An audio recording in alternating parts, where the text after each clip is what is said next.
नमस्कार भक्ति फैमिली, एक बार फिर से स्वागत है आपका एक और नई वीडियो में। हम देख रहे हैं भगवत गीता का अध्याय 2 गीता का सार, और आज के हमारे श्लोक हैं 34 से लेकर 38 तक। श्लोकों के बारे में जानने से पहले आपसे रिक्वेस्ट है कि आप मेरे चैनल को सब्सक्राइब जरूर कर लें, साथ ही इस वीडियो को लाइक और शेयर करना बिल्कुल ना भूलना। हालांकि ये वीडियो काफी ज्यादा लेट हो गई है, काफी ज्यादा इसमें गैप हो गया है, क्योंकि अब त्योहार का सीजन है और सब कुछ काम घर के भी होते हैं, बहुत से काम होते हैं वो करने पड़ते हैं।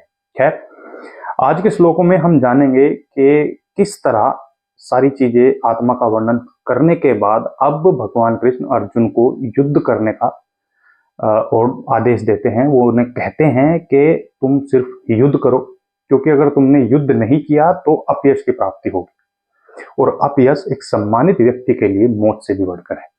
तो यही सब चीजें हैं जो भगवान कृष्ण ने अर्जुन को समझाई युद्ध को लेकर, और उन्हें किस तरीके से युद्ध की तरफ जाने के लिए कहा कि अब युद्ध धर्म के लिए है, तो धर्म के लिए युद्ध करना बनता है। तो चलिए शुरू करते हैं श्लोक 34। श्लोक 34। अकीर्तिम चापि भूतानि कथिष्यन्ति ते अव्यायम संभावितस्य च कीर्तिम मरणात् तिरिच्यते। लोग सदैव तुम्हारे अपयश का वर्णन करेंगे, और सम्मानित व्यक्ति के लिए अपयश तो मृत्यु से भी बढ़कर है। तात्पर्य: अब अर्जुन के मित्र तथा गुरु के रूप में भगवान कृष्ण अर्जुन को युद्ध से विमुख न होने का अंतिम निर्णय देते हैं। वे कहते हैं, अर्जुन, यदि तुम युद्ध प्रारंभ होने के पूर्व ही युद्ध भूमि छोड़ देते हो तो लोग तुम्हें कायर कहेंगे, और यदि तुम सोचते हो कि लोग गाली देते रहें किंतु तुम युद्ध भूमि से भागकर अपनी जान बचा लोगे, तो मेरी सलाह है कि तुम्हें युद्ध में मर जाना ही श्रेयस्कर होगा।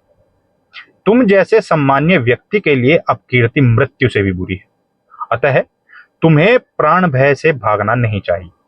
युद्ध में मर जाना ही श्रेयस्कर होगा। इससे तुम मेरी मित्रता का दुरुपयोग करने तथा समाज में अपनी प्रतिष्ठा खोने के अपयश से बच जाओगे। अतः अर्जुन के लिए भगवान का अंतिम निर्णय था कि वह संग्राम से पलायन न करे, अपितु युद्ध में मरे। श्लोक 35। भयादरणा दुप्रतम ममस्यन्ते त्वाम महारथः येषाम च त्वम बहुमतो भूत्वा यास्यसि लाघवम्। जिन जिन महान योद्धाओं ने तुम्हारे नाम तथा यश को सम्मान दिया है, वे सोचेंगे कि तुमने डर के मारे युद्ध भूमि छोड़ दी है, और इस तरह वे तुम्हें तुच्छ मानेंगे। तात्पर्य: भगवान कृष्ण अर्जुन को अपना निर्णय सुना रहे हैं। तुम यह मत सोचो कि दुर्योधन, कर्ण तथा अन्य समकालीन महारथी यह सोचेंगे कि तुमने अपने भाइयों तथा पितामह पर दया करके युद्ध भूमि छोड़ी है। वे तो यही सोचेंगे कि तुमने अपने प्राणों के भय से युद्ध भूमि छोड़ी है। इस प्रकार उनकी दृष्टि में तुम्हारे प्रति जो सम्मान है वह धूल में मिल जाएगा। श्लोक 36। अवाच्य वादामश्च बहून्वुद्दिश्यन्ति तवाहितः निंदन्त स्तव सामर्थ्यम ततो दुखंतरम नुकिम। तुम्हारे शत्रु अनेक प्रकार के कटु शब्दों से तुम्हारा वर्णन करेंगे और तुम्हारी सामर्थ्य का उपहास करेंगे।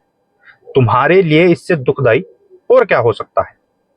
तात्पर्य: प्रारंभ में ही भगवान कृष्ण को अर्जुन के अयाचित दया भाव पर आश्चर्य हुआ था, और उन्होंने इस दया भाव को अनायोचित बताया था। अब उन्होंने विस्तार से अर्जुन के तथाकथित दया भाव के विरुद्ध कहे गए अपने वचनों को सिद्ध कर दिया है। वीडियो को रोकने के लिए आपसे माफी। हम आपको एक संदेश देना चाहते हैं कि हम इस चैनल के माध्यम से उन सभी लोगों के लिए जो दिन में समय नहीं निकाल पाते हैं लेकिन उन्हें गीता पढ़ने की इच्छा है, तो वो आप हमारे चैनल को सब्सक्राइब जरूर कर ले, क्योंकि हम सिर्फ 10-10 मिनट के अंतराल की वीडियो बनाते हैं, जिससे आप दिन में सिर्फ 10 मिनट देकर भी गीता का ज्ञान प्राप्त कर सकते हैं। तो आप हमारे चैनल को सब्सक्राइब जरूर करें और मात्र 10 मिनट में गीता सुनें। श्लोक 37। हतो वा प्रापस्यसि स्वर्ग जीत्वा वा भोक्ष्यसे महीम् तस्मादुत्तिष्ठ कौन्तेय युद्धाय कुत निश्चयः।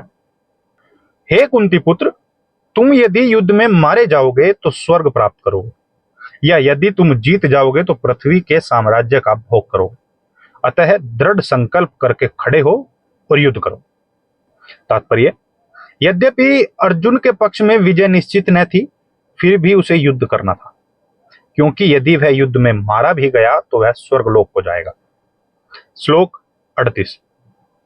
सुख दुख समय कृत्वा लाभा लभो जया जयो तथो युद्धाय युज्यस्व नैवं पापम वाप्यस्यसि। तुम दुख या सुख, हानि या लाभ, विजय या पराजय का विचार किए बिना युद्ध के लिए युद्ध करो। ऐसा करने पर तुम्हें कोई पाप नहीं लगेगा।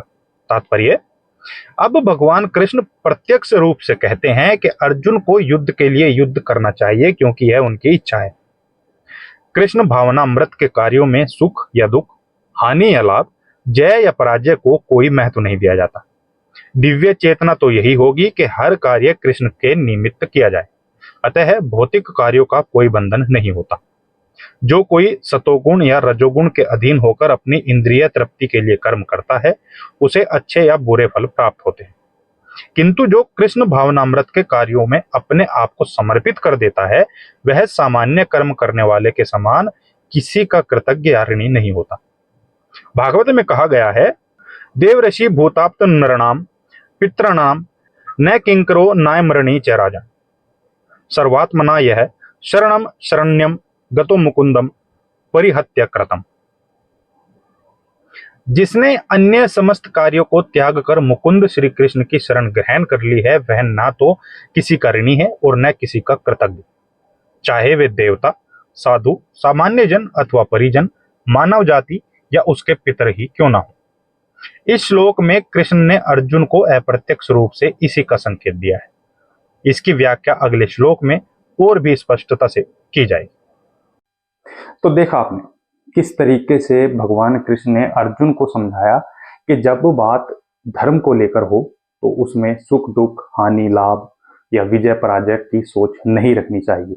अहम होता है कि तुमने धर्म के लिए युद्ध किया या नहीं, क्योंकि धर्म के लिए युद्ध करने में तुम जितने भी लोगों को मारते हो या जो भी गलत चीजें करते हो, उसका पाप तुम्हें नहीं लगता है। उम्मीद करते हैं आपने इस वीडियो से काफी कुछ सीखा होगा। ऐसे ही आप अपना प्यार देते रहिए, मुझे सपोर्ट कीजिए। और आज की वीडियो में इतना ही। अब आगे और जो अध्याय आएंगे उसमें तमाम तरीके की चीजें क्लियर हो जाएंगी, जो आपसे के जीवन से रिलेटेड हैं वो भी, और जो इस युद्ध से रिलेटेड हैं वो भी। तो बने रहिए मेरे साथ और देखते रहिए श्रीमद् भागवत गीता का अध्याय 2। नमस्कार।